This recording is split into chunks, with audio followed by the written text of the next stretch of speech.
നമസ്കാരം.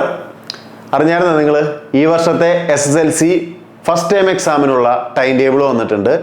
കുറേയധികം ട്വിസ്റ്റുകളും കുറേയധികം ശ്രദ്ധിക്കേണ്ടതായിട്ടുള്ള കാര്യങ്ങളും അടങ്ങിയതാണ് ഇത്തവണത്തെ എക്സാം. ഓഗസ്റ്റ് 18 ആരംഭിച്ച് ഓഗസ്റ്റ് 26 അവസാനിക്കുന്ന രീതിയിലാണ് എക്സാം ടൈം ടേബിൾ പ്രിപ്പയർ ചെയ്തിരിക്കുന്നത്. അതോടൊപ്പം തന്നെ പരമാവധി എല്ലാ എക്സാമുകളും രാവിലെയാണ് വന്നിരിക്കുന്നത്. 2 എക്സാം മാത്രമാണ് ഉച്ചയ്ക്ക് വന്നിരിക്കുന്നത്. നിങ്ങൾക്കൊരു സന്തോഷ വാർത്തയുള്ളത്, രാവിലെ എക്സാമുള്ള അതേ ദിവസം തന്നെയാണ് ഉച്ചയ്ക്ക് എക്സാം വരുന്നത്. നമുക്കൊന്ന് നോക്കിയാലോ. അപ്പോൾ ആദ്യത്തെ എക്സാം 18 തിങ്കളാഴ്ച ആദ്യത്തെ എക്സാം വരുന്നത് ഇംഗ്ലീഷാണ്. 80 മാർക്കിന്റെ എക്സാം ആണെന്നുള്ളതായിരുന്നു നിങ്ങൾക്കറിയാം. ഇംഗ്ലീഷാണ് ആദ്യത്തെ എക്സാം. രണ്ടാമത്തെ ദിവസം, അതായത് 18 നിന്ന് 19 ആവുമ്പോൾ വരുന്നത് ഗണിതം അഥവാ മാത്തമാറ്റിക്സ് ആണ്. സാധാരണഗതിയിൽ മാത്സ് എക്സാം വരുന്ന ദിവസങ്ങളിൽ ഒരു വെള്ളി, ശനി, ഞായർ നമുക്കൊരു ഗ്യാപ്പ് പൊതുവെ കിട്ടാറുണ്ട്. ഇത്തവണ അതില്ല. 18 നേരെ 19 വരുമ്പോൾ മാത്സ് എക്സാം എത്തുകയാണ്. അപ്പോൾ നേരത്തെ തന്നെ പഠിച്ചു വെക്കേണ്ടത് അത്യാവശ്യമാണ്. റിവിഷൻ നടത്താനുള്ള, ഒന്ന് ഓടിച്ച് വായിച്ചു നോക്കാനുള്ള ഒരു സമയം മാത്രമേ നമുക്ക് മാത്സിന് വേണ്ടി കിട്ടുള്ളൂ. അതിനുശേഷം 20 വരുന്ന എക്സാം രാവിലെ തന്നെയാണ് കേട്ടോ. രാവിലെ തന്നെയാണ് ഈ 2 എക്സാം വരുന്നത്.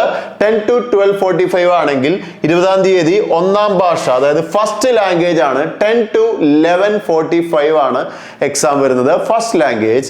അതോടൊപ്പം വ്യാഴാഴ്ച വീണ്ടും നമ്മൾ 80 മാർക്കിന്റെ എക്സാമിലേക്ക് കടക്കുകയാണ്. സോഷ്യൽ സയൻസ് 10 to 12:45 ആണ് വ്യാഴാഴ്ച, തേഴ്സ്ഡേ എക്സാം വരുന്നത്. അതോടൊപ്പം അന്ന് നിങ്ങൾക്കുള്ള ഒരു സന്തോഷം പകരുന്ന ഒരു കാര്യം, ഹിന്ദി. ഓക്കെ, ഹിന്ദി ഹമാര രാഷ്ട്രഭാഷ ഹേ. ആ രാഷ്ട്രഭാഷ വരുന്നത് 1:30 to 3:15 ഉച്ചയ്ക്ക് അതേ ദിവസം തന്നെ, വ്യാഴാഴ്ച തന്നെയാണ്. സോഷ്യലിന്റെ അതേ ദിവസം തന്നെയാണ് എന്ന് പറഞ്ഞാൽ ഹിന്ദി നിങ്ങൾ നേരത്തെ ഒന്ന് മുൻകൂട്ടി കണ്ട് പഠിക്കണം. എല്ലാം പഠിക്കണം, അതോടൊപ്പം ഇതൊന്ന് നേരത്തെ കണക്കാക്കണം, ശ്രദ്ധിക്കണം. അതോടൊപ്പം വെള്ളിയാഴ്ച ദിവസം നിങ്ങൾക്ക് രാവിലെ എക്സാം വരുന്നത് സെക്കൻഡ് ലാംഗ്വേജ് ആണ്. അത് 10 to 11:45 ആണ് എക്സാം വരുന്നത്. അതിനുശേഷം ഉച്ചയ്ക്ക് അന്നത്തെ ദിവസം എക്സാം കാര്യങ്ങളൊന്നുമില്ല. പക്ഷേ വെള്ളി കഴിഞ്ഞാൽ പിന്നെ ശനി എക്സാം ഇല്ല, ഞായർ ഒബ്വിയസ്ലി എക്സാം ഇല്ല, തിങ്കളാഴ്ചയാണ് എക്സാം ഉള്ളത്. അപ്പോൾ ആ തിങ്കളാഴ്ച വരുന്ന എക്സാം അല്ലെങ്കിൽ ചൊവ്വാഴ്ച വരുന്ന എക്സാമുകൾക്ക് വേണ്ടിയിട്ട് നിങ്ങൾക്ക് കുറച്ച് സമയം ലഭിക്കുന്നുണ്ട്. ആ സമയം നന്നായി വിനിയോഗിച്ചുകൊണ്ട് ആ സബ്ജക്റ്റുകൾ പഠിക്കാൻ പറ്റും. അപ്പോൾ ഏതൊക്കെയാണ് സബ്ജക്റ്റ് എന്നുള്ളത് നമുക്ക് നോക്കാം. തിങ്കളാഴ്ച വരുന്ന എക്സാം നമ്മുടെ ഫിസിക്സ്, ന്യൂട്ടന്റെ ഫിസിക്സ്. ഓക്കെ, ഫിസിക്സ് ആണ് എക്സാം വരുന്നത്. സമയം 10 to 11:45. നമുക്കറിയാം 40 മാർക്കിന്റെ എക്സാമിന്റെ സമയം അതാണ്. അതോടൊപ്പം ചൊവ്വാഴ്ച നിങ്ങൾക്ക് 2 എക്സാം ആണുള്ളത്. ആദ്യത്തെ എക്സാം കെമിസ്ട്രി, രണ്ടാമത്തെ എക്സാം ബയോളജി.